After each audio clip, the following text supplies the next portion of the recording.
जहां social media पर इस वीडियो के अलावा कल से अब तक कहें तो विराट कोहली और नवीन उल हक इस वाकये से जुड़े हिडन या कहें कि इनडायरेक्ट मैसेजेस पोस्ट कर चुके हैं। पहले तो मैदान पर इस तरह की घटना का होना और फिर उसके बाद मैसेजेस, और ये खिलाड़ी देश के युवा आइकन्स हैं। अब देखिए, इस तरह की जो घटना हम कहें कि होती है, अगर हो गई है तो उसके बाद संदेश क्या जाता है? क्या इस पर ध्यान देने की जरूरत है? क्या इन स्टार खिलाड़ियों की जिम्मेदारी नहीं बनती इसमें? बिल्कुल जिम्मेदारी बनती है, और जैसे हम कह भी रहे हैं, विराट कोहली इस वक्त पर वर्ल्ड क्रिकेट के सबसे बड़े सितारे हैं, सबसे बड़ा नाम है। तो अगर वो कह देते या कुछ तरीके से भी, जैसे हमने पोस्ट किया, आपने बात करी कि यार जो भी चीज मैदान पर हुई वो शायद गलत हुई और हम उसको भुला एक आगे नई की बात करते हैं, और मुकाबले के बाद मेरी बात हुई और कुछ अब नॉर्मल है, बट वैसा हुआ भी नहीं था। मैच के बाद हमने देखा कि शायद केएल राहुल एक कोशिश कर रहे थे, केएल राहुल और विराट कोहली बात कर रहे थे, तो नवीन उल हक की तरफ उन्होंने इशारा किया, बट नवीन उल हक ने साफ तौर पर उस तरफ जाने से या बात करने से इनकार कर दिया। और जो विजुअल्स उससे पहले आए थे उसमें कहीं ना कहीं ऐसा भी लग रहा है, अब सच्चाई क्या है ये नहीं पता, बट विराट कोहली कहीं ना कहीं अपने जूते पर जो स्पाइक्स होते हैं पहले वो साफ कर रहे होते हैं, फिर ऐसा लगता है कि थोड़ी सी फिंगर पॉइंटिंग भी हुई है। क्या वो चीज थी जहां से पूरा मामला ट्रिगर हुआ, जो नवीन उल हक ने भी बड़ा जज्बाती होकर दिल पर ले लिया? तो एक बहुत गलत चीज हुई जो भी हुई। और साथ ही नवीन उल हक की अगर बात करें तो वो भी एक सीरियल ऑफेंडर रहे हैं। अलग अलग लीग में उनके अलग अलग किस्से होते रहे हैं जहां पर वो बल्लेबाजों से उलझे, गेंदबाजी करते हुए उनके रास्ते में आ जाना जब वो रन कंप्लीट कर रहे हो, तो उनकी भी गलती रही है। विराट की तरफ से भी कल शायद जो हुआ, थोड़ी सी चीजें ज्यादा हो गई। तो आपने बिल्कुल सही कहा, अगर वो खिलाड़ी इस तरीके का कोई संदेश देते राधर दिन की जो अपना अपना, उन्होंने यही कहा है कि भाई जो दिख रहा है वो सच नहीं है, उस तरीके की बातें कही हैं। इस लड़ाई के बाद कड़ा संदेश देते हुए तीनों खिलाड़ियों पर मोटा जुर्माना लगाया गया। सजा के तौर पर विराट कोहली और गौतम गंभीर पर 100% मैच फीस का जुर्माना लगाया गया, तो वहीं नवीन उल हक को भी अपनी मैच फीस का 50% सजा के तौर पर भरना होगा। फिलहाल बात कर लेते हैं आईपीएल में आज होने वाले मैच की। तो अब से कुछ ही क्षणों बाद अहमदाबाद में गुजरात टाइटंस और दिल्ली कैपिटल्स के बीच अहम मुकाबला होने वाला है। गुजरात के लिए जहां ये नंबर 1 की दावेदारी को मजबूत करने का मौका होगा, तो वहीं दिल्ली के लिए करो या मरो वाला मुकाबला है। अब से कुछ ही देर में अहमदाबाद के नरेंद्र मोदी स्टेडियम में गुजरात टाइटंस और दिल्ली कैपिटल्स के बीच मुकाबला शुरू होने वाला है।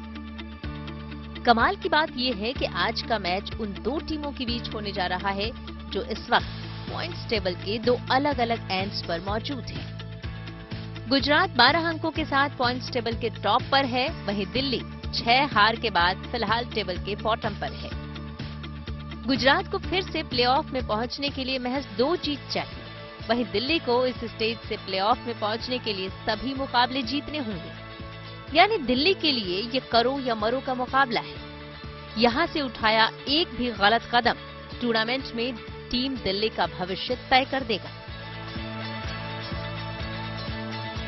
आईपीएल 2023 में अगर दोनों टीमों के अब तक के सफर पर नजर डालें तो defending champion Gujarat Titans tournament के सीजन में अब तक हुए 8 में से 6 मैच जीतकर पॉइंट्स टेबल में टॉप पर है। टीम ने कोलकाता और राजस्थान के खिलाफ ही मैच गंवाए हैं। वहीं दिल्ली अब तक खेले 8 मैचों में से 2 जीतकर टेबल में 10वें नंबर पर है। दिल्ली ने टूर्नामेंट की शुरुआत लगातार 5 मैच हार कर की थी, लेकिन फिर उसने कोलकाता और हैदराबाद के खिलाफ लगातार 2 मुकाबले जीते। हैदराबाद के खिलाफ पिछले मुकाबले में दिल्ली के लिए मिचेल मार्श ने 4 विकेट लेने के साथ 50 बनाई थी, लेकिन टीम 9 रन से मैच हार गई थी। अब प्लेऑफ की रेस में बने रहने के लिए दिल्ली को बचे हुए 6 मैचों में जीत दर्ज करनी ही होगी। एक भी मैच हारने पर टीम को बाकी टीमों पर निर्भर रहना होगा, जबकि टीम टाइटंस के लिए हालात बिल्कुल अलग है। आज अगर हार्दिक पांड्या की टीम दिल्ली के खिलाफ होम ग्राउंड पर जीत दर्ज कर लेती है तो वो पहले नंबर पर अपनी स्थिति मजबूत करने में कामयाब हो जाएगी। टूर्नामेंट में अगर दोनों टीमों का हेड टू हेड रिकॉर्ड देखें तो उसमें भी गुजरात टाइटंस ही बाजी मारती दिखती है। गुजरात टाइटंस पिछले साल ही आईपीएल में शामिल हुई थी। पिछले सीजन में दोनों टीमों के बीच एक मुकाबला खेला गया था जिसे टाइटंस ने जीता था। इस सीजन भी दोनों के बीच एक मुकाबला खेला जा चुका है जिसमें भी दिल्ली को हार मिली है। यानी दोनों टीमों के बीच हेड टू हेड रिकॉर्ड में गुजरात 2-0 से आगे है। हाँ, ये बात और है कि दोनों टीमें अहमदाबाद में पहली बार आमने सामने होंगी। गुजरात के नरेंद्र मोदी स्टेडियम की पिच हाई स्कोरिंग मानी जाती है। यहाँ अब तक हुए आईपीएल मैचों में खूब रन बने हैं। ग्राउंड पर औसत स्कोर 179 रन का है। यहाँ पिछले 5 साल में चेज करने वाली टीमों ने 66.67% मैच जीते हैं। ऐसे में टॉस जीतने वाली टीम पहले बॉलिंग का चुनाव कर सकती है। फिलहाल देखना दिलचस्प होगा कि आज की रात गुजरात अपने गढ़ को और मजबूत बना लेता है या फिर दिल्ली टूर्नामेंट में अपनी उम्मीदों की दीवार ढहने से बचा लेती है। Bureau report, good news today. शुरू करते हैं सीधा फैन से बात करना। आज गुजरात और दिल्ली का मुकाबला है, किसको जिता रहे हैं? गुजरात कौन जिता रहा है? कौन सा फेवरेट खिलाड़ी है गुजरात? पांडे जी को जिताना हमको। गुजरात या दिल्ली? दिल्ली। कौन सा फेवरेट खिलाड़ी? David Warner. अच्छा ये बताइए, आज टीम को क्या टिप देना चाहेंगे, क्योंकि टीम जो है परफॉर्म नहीं कर रही है अच्छा। मैम, अक्षर पटेल को पहले मौका मिलना चाहिए, बैटिंग में भी और बॉलिंग में भी। ये बताइए, गुजरात या दिल्ली? गुजरात। कौन सा फेवरेट खिलाड़ी? पांड्या। ऋषभ पंत को मिस कर रहे हैं? काहे नहीं, ऋषभ पंत होता तो अच्छा ही खेलता भाई। वो भी उसके अंदर हिटर शॉट हैं भाई, जिस तरीके से खेलता है, जिस तरीके से परफॉर्मेंस थे, तो अच्छा ही खेलता आईपीएल में। गुजरात या दिल्ली, किसको सपोर्ट कर रहे हैं? मैं दिल्ली कैपिटल्स का फैन हूँ और वार्नर ही चल रहा है दिल्ली में भाई। वो उसके अलावा और कोई टीम में चल नहीं रहा है, इसलिए उसको रिस्पॉन्सिबिलिटी लेनी पड़ रही है और इसलिए कम स्ट्राइक रेट से खेल रहा है, वरना रन तो वही मार रहा है। गुजरात तो लगातार पिछली बार की चैंपियन, इस बार डिफेंडिंग चैंपियन है। 8 में से 6 मुकाबले जीती है। तो क्या लगता है आज तो मतलब आपको लग रहा होगा हरा ही देगी? हाँ बिल्कुल। देखिए आपकी फेवरेट टीम को हरा रहे हैं। बिल्कुल नहीं हरा पाएंगे, वार्नर सेंचुरी मारेगा आज। अकेले प्लेयर के खेलने से थोड़ी जीतती है, पूरे टीम सपोर्ट चाहिए होता अकेले थोड़ी है, है, बॉलर भी चलने। वार्नर है, अक्षर पटेल है, कौन कौन नहीं है उसमें राशिद खान है, शुभमन गिल है, हार्दिक पांड्या ऑलराउंडर, और किसको लोगे? रिक लिटिल भी है। और चलिए फन करने के बाद अब पारी को आगे बढ़ाने की बारी आती है आनंद भट्ट की, जो स्टैट्स रूम से आंकड़ों की फिरकी को घुमाएंगे और आपको दिखाएंगे मैच का मैच।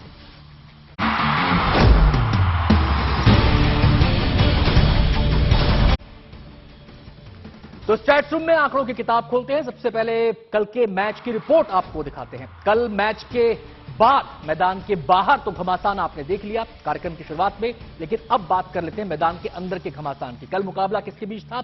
बेंगलोर और लखनऊ के बीच। बेंगलोर ने टॉस जीता, पहले बल्लेबाजी का फैसला किया। 8 ओवर तक बेंगलोर के लिए सब कुछ ठीक था, यानी कि 60 रन से ऊपर का स्कोर हो चुका था। फैफ डु प्लेसिस और विराट कोहली ने शानदार ओपनिंग दी थी टीम को, लेकिन 9वें ओवर में पहला विकेट गिरा विराट कोहली का और उसके बाद टीम लड़खड़ा गई। जो टीम 60 रन बना चुकी थी 1 विकेट के नुकसान पर, वो टीम एक समय में 109 रन पर 5 विकेट गंवा चुकी थी।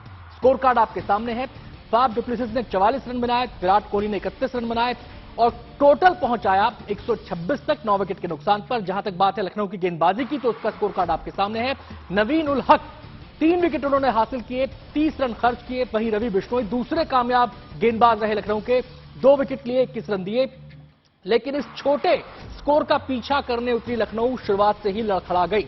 आपको बता दें कि चाहे वो कायल मायर्स हो या फिर बाकी जो ओपनर्स थे वो खिलाड़ी हो, कोई भी खिलाड़ी जमकर खेल नहीं दिखा पाया। कृष्णप्पा गौतम के अलावा और अमित मिश्रा के अलावा किसी ने भी परफॉर्मेंस अच्छी नहीं दी। और इनका भी हाईएस्ट स्कोर कितना है? 23 रन और 19 रन। बाकी किसी ने 13, किसी ने 14, कुल मिला के 5 बल्लेबाज ऐसे थे जो 2.5 का आंकड़ा पार कर पाए। तो अब बात कर लेते हैं बेंगलुरु की गेंदबाजी की। जोश हेजलवुड ने 2 विकेट लिए 15 रन देकर, वहीं कर्ण शर्मा ने बेंगलुरु की तरफ से 2 विकेट हासिल किए 20 रन देकर।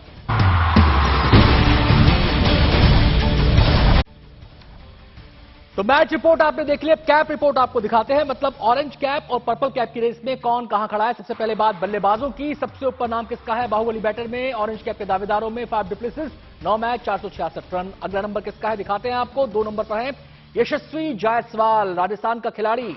इसके अलावा डेविन कॉनवे, चेन्नई की तरफ से 9 मैच 414 रन। यशस्वी जायसवाल के चर्चे आजकल वैसे खूब हो रहे हैं। तो टूर्नामेंट लगातार आगे बढ़ रहा है। पॉइंट्स टैली में भी पोजीशन ऊपर नीचे हो रही है। अब आपके सामने आ गई है पॉइंट्स टैली और इसमें देखिए टेबल टॉप पर कौन है। गुजरात 8 मैच 6 जीत 12 पॉइंट्स। राजस्थान दूसरे नंबर पर 10 पॉइंट्स के साथ। लखनऊ तीसरे नंबर पर 10 पॉइंट्स के साथ। चेन्नई 10, बेंगलुरु 10। रन रेट के आधार पर पोजीशन तय हो रही है। बाकी 5 टीमों का क्या हाल है वो आपको दिखाते हैं। पंजाब 9 मैच 5 जीत 4 हार, 10 पॉइंट्स हैं पंजाब के भी। मुंबई के 8 पॉइंट्स हैं, कोलकाता के 6 पॉइंट्स हैं, हैदराबाद के 6 पॉइंट्स हैं और दिल्ली सबसे नीचे यानी कि 10 टीमों में सबसे नीचे दिल्ली है। 8 मैच खेले हैं, 2 जीत हासिल की है, 6 हार मिली हैं और 4 पॉइंट्स हैं। तो देखिए, जैसे जैसे आईपीएल टूर्नामेंट आगे बढ़ रहा है, रोमांच बढ़ता ही जा रहा है, पारा चढ़ता ही जा रहा है। चाहे प्लेयर्स की आपस की रेस हो, टोपी की रेस हो या फिर टीम्स की रेस हो, लगातार ये रोमांच बढ़ता जा रहा है और जैसे जैसे रोमांच बढ़ेगा हमारा ये शो भी और निखरेगा। और एफ की गारंटी मेरे साथ, मतलब फन एंड फ्रॉलिक सिर्फ मेरे साथ। शो बढ़ता जा रहा है और साथ ही साथ सस्पेंस भी बढ़ता जा रहा है। कौन सी टीम 1, कौन सी टीम 2, कौन सी टीम 3, भाई ये बताना हमारी जिम्मेदारी। आपका क्या काम है? सिर्फ आईपीएल का मजा लेना। तो लीजिए, मिलेंगे कल देख घुमाके के साथ।